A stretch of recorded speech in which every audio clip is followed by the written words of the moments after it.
trying to provide you good information and trying to provide that same good information to the American people. All right, so where are we now? We're frozen over that 2016 Trump Tower meeting. The media can't stop asking about the obvious truth abuse. The White House hasn't given an inch. Well, tonight we have a unique opportunity to get past this moment. The most visible member of the administration outside of the president himself is Press Secretary Sarah Sanders, and she is here. Sarah, it is good to see you. Good to see you. I respect you taking the opportunity. Thank you. Thanks for being in D.C.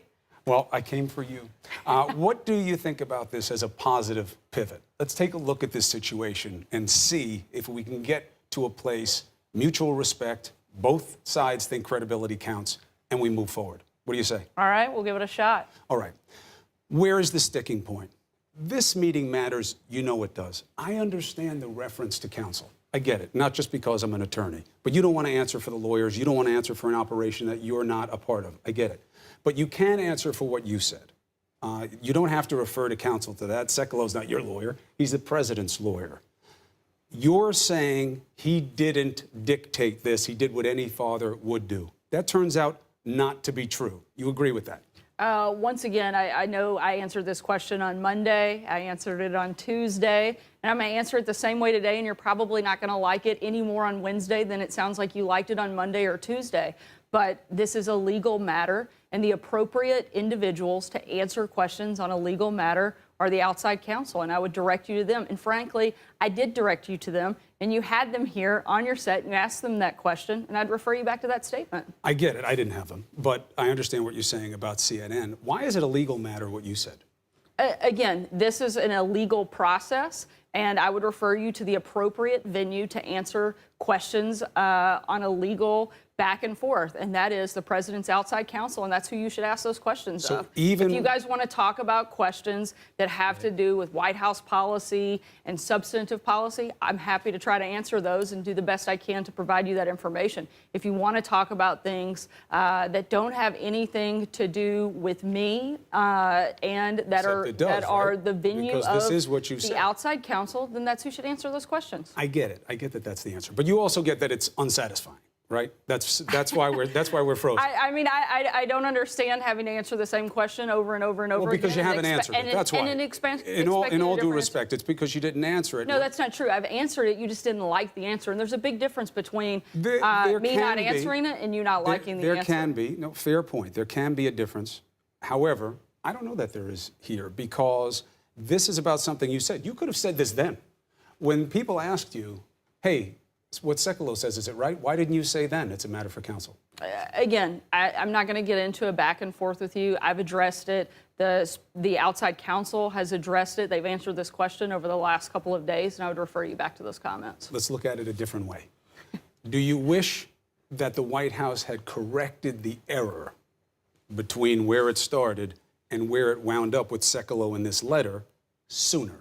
I wish that we spent a lot less time focused on things the American people don't care about. I wish we spent a lot less time talking about this witch hunt and that we talked about things that impact everyday Americans. I wish we spent a lot more time talking about the economy. I wish that your network could spend a lot more time today covering a very important piece of legislation that the president signed when he spent a good bit of time this afternoon talking about the importance of Veterans Choice Act that he signed into law today. And your network didn't even take that. I wish those were the things that we spent time talking about. And I would love to spend some more time talking about that. We did take Kudlow's whole symposium. A lot of people did not. And you have to make choices in this business. But and I understand if you guys didn't want to put the veterans as the choice that you made, and I think that's a sad decision that CNN made. That's not what it's about. And I know that that's something that's important to you, and I think it's sad that we don't spend more time on those topics. You and I have had that conversation both on camera and off camera, and it's no different on camera than it is off with me. I think you know that, and that's why I think we should be talking about issues that people care about. Right, but credibility is something that people care about. The truth is what people care about.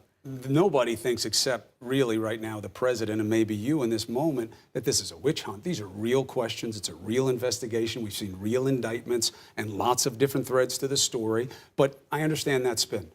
The credibility of it matters. When something that appears to be a lie, because the idea that the president's lawyer doesn't know what his client's role was in the drafting of that response, It just strains credulity. Common sense tells you that can't be. And how do we know?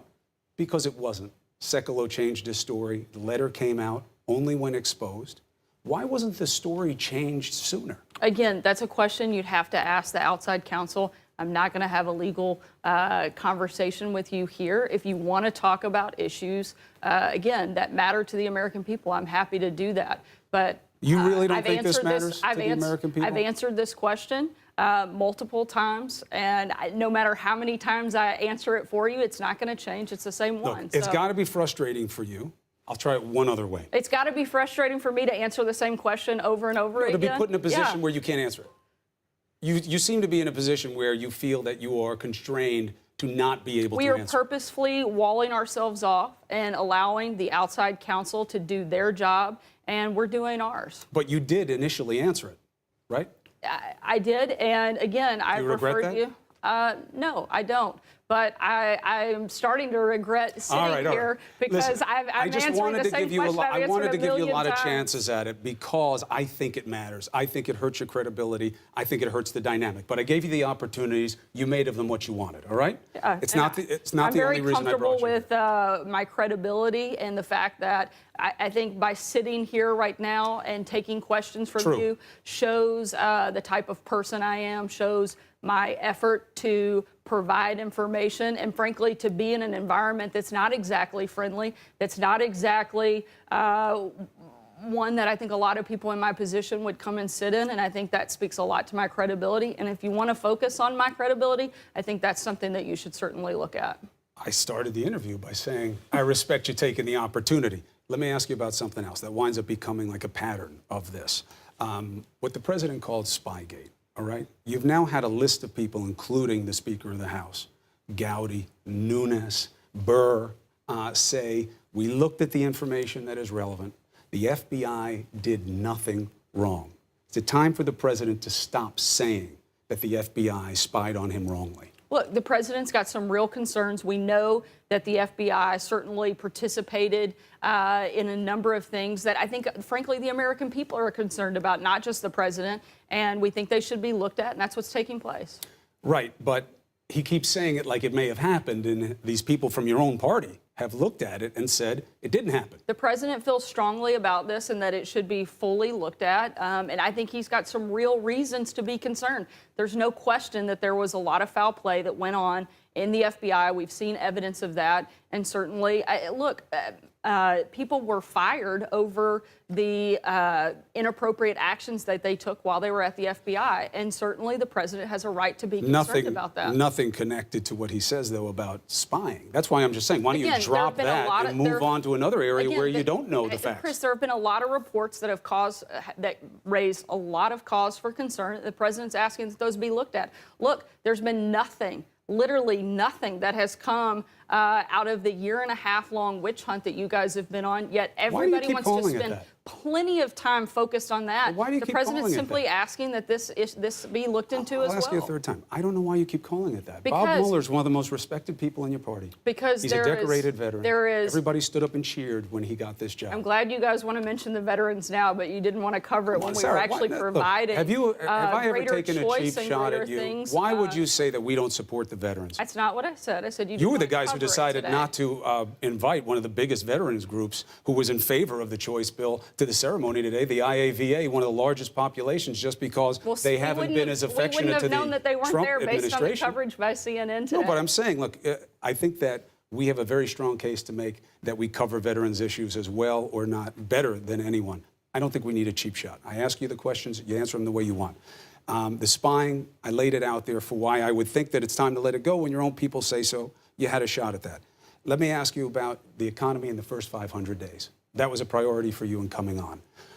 What do you believe the case is for the American people as we enter the midterms, that if you look at the first 500 days, winning? Absolutely. The economy, without question, is one of, I think, the president's signature moments in the first 500 days. Over 3 million jobs have been created. Certainly the fact that unemployment is at the lowest that it's been in decades. Multiple people have said that we have the strongest economy that we've had since World War II. We now have more jobs available than we have people looking for them.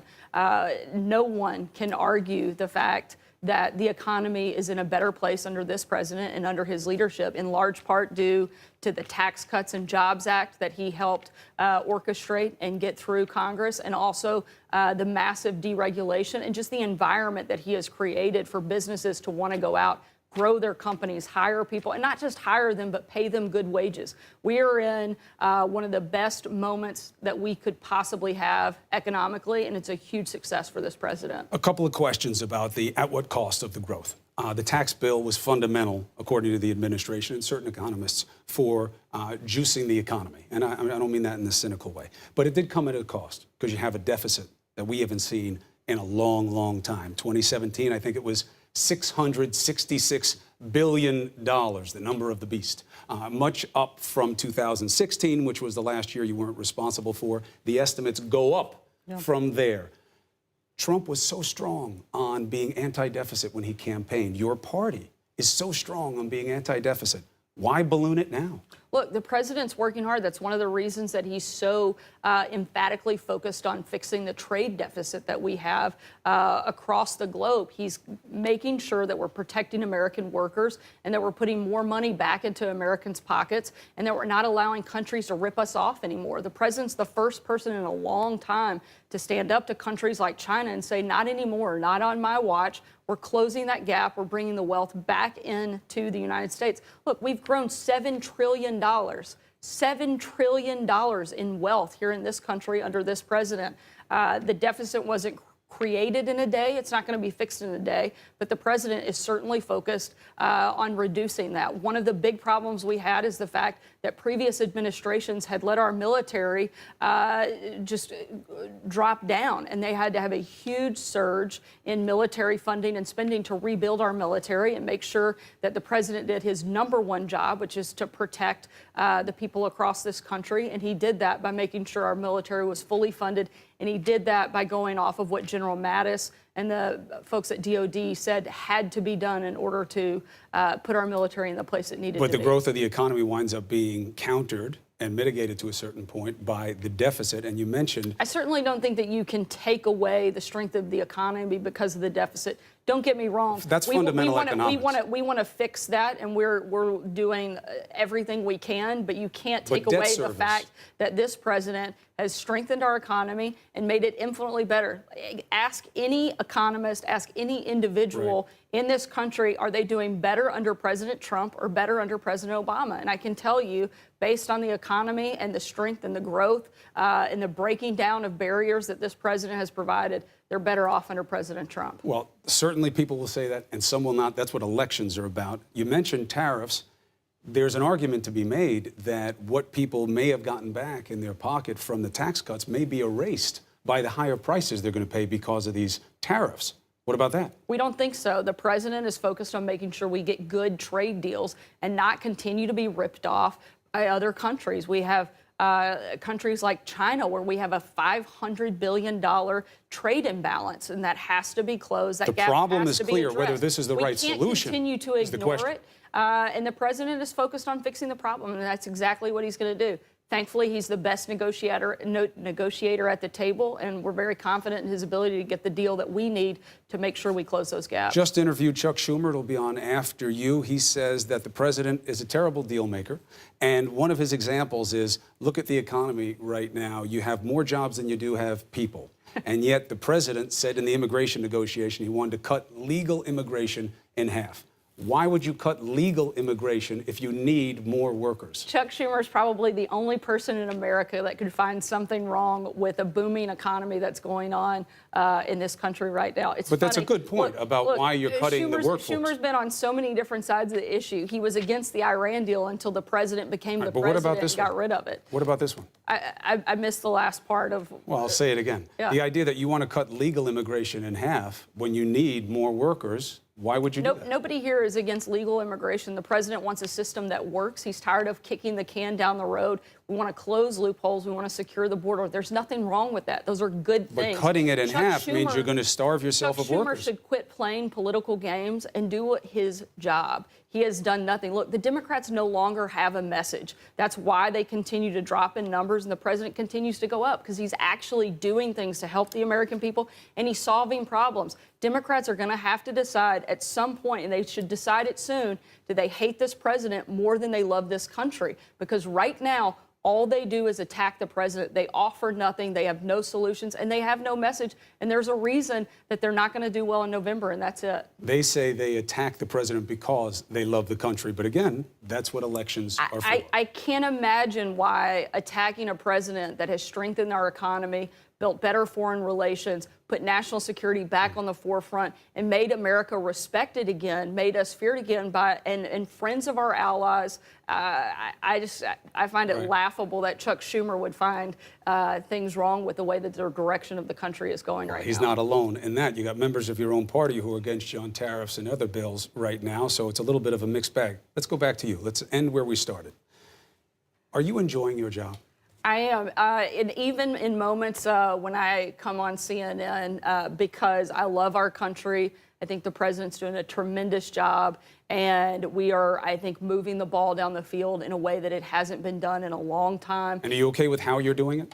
I mean, I think things are going pretty well. Again, I think that the country is moving in the right direction, and it's doing that under the president's leadership, and I'm proud to be a part of that. And I think some really great things have happened over these first 500 days, and I think a lot of great things are going to take place over the next 6.5 years. Do you believe that this is sustainable, this dynamic where we come at you with questions about what's true and what isn't, and those questions don't get answered? Do you think that by saying we stink, that we don't like veterans, that we are bad for America, the president says that we're enemies of America, do you think that that works for you long term? Look, what I think is important to remember is that you guys get to ask the questions, but you can't always complain about the answers. You constantly ask the same question over and over and over again. That's the job. And expect different answers. That's the and job. then get mad when the answers don't change. No, the job is to get information and report the news. Unfortunately, you guys quit reporting the news. When I can read a news story and I have no idea what side of the story the reporter is on, that's a good news story. You'll be hard-pressed to find a lot of news that looks like that That anymore assumes that the story is completely even-handed, that one side isn't one more right than other, that something isn't demonstrably true, No, your that job everything isn't is unknown. The news That's isn't not the opinions. truth. The news That's not the isn't an truth. opinion. Of course the news isn't is an opinion. reporting facts and letting other people make the decision That's about right. how they And if feel you about won't it. answer the questions, Sarah, how can people do that? I answer questions all day, every day. And if it's they- what I spend every minute of the I day know you doing. do. That's why I'm sitting here at 9 o'clock at night answering questions to you. But you have to Why understand the you- dynamic on the other side. This is where we'll leave this. Let me tell you what it's like on the other side, okay? I haven't sat here and told you that you hate veterans. I didn't say that Yeah, either. sure, you did. But- you did it but- in a little bit more polite way. But the president actually, says Chris, that's the horrible things problem. about how we do the job Chris, all the that's the time, problem. and then you complain about having a critical press. I find it absolutely laughable that you would say to me that you're upset that the president says Oh, you I'm guys not do upset. a tough job. On I'm this telling you that network you're alone- asking for scrutiny, On this is what I'm network telling you. alone, I've been called useless and so By many me? other outrageous names. By me? No, I'm just saying in general. But Not by me. You got to take each I as its hope own. not. Right? I don't I'm not know. holding you accountable for everything the president says. no, but right? you're taking things that I've said completely out of context. The I veteran didn't thing say was that. a cheap shot. I know where you were going with it. wasn't I'm a just cheap saying shot. it doesn't make it a healthy fact. dynamic. It was a fact that you guys did not cover this topic. We cover veterans all the time. In a way that I felt like was important today. I brought you on here because you said you wanted to talk about 500 days and we would handle the news a day. Did I keep my word? For the most part. I mean, a lot more on, the back and forth versus the 500 days. It would have But I gone get- like this but I if get you'd that- answered the But question. I get that it'd be hard for you to spend a lot of time talking about the president's successes, of which there are many, and maybe we'll have a chance The to do that job, again at as some you point. know, anytime you want. Let's end it on that. All right. Anytime Good you to want to see come you. on to address what's important to the American people, you got a spot right beside me. All right, thanks. Sarah Sanders.